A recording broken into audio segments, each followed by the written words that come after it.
آمن الرسول بما أنزل إليه من ربه والمؤمنون كل آمن بالله وملائكته وكتبه ورسله لا نفرق بين أحد من رسله وقالوا سمعنا وأطعنا غفرانك ربنا وإليك المصير لا يكلف الله نفسا إلا وسعها لها ما كسبت وعليها ما اكتسبت ربنا لا تؤاخذنا إن نسينا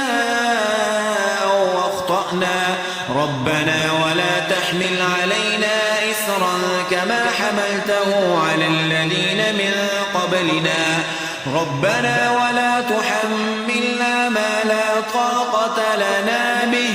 واعف عنا واغفر لنا وارحمنا أنت مولانا فانصرنا على القوم الكافرين.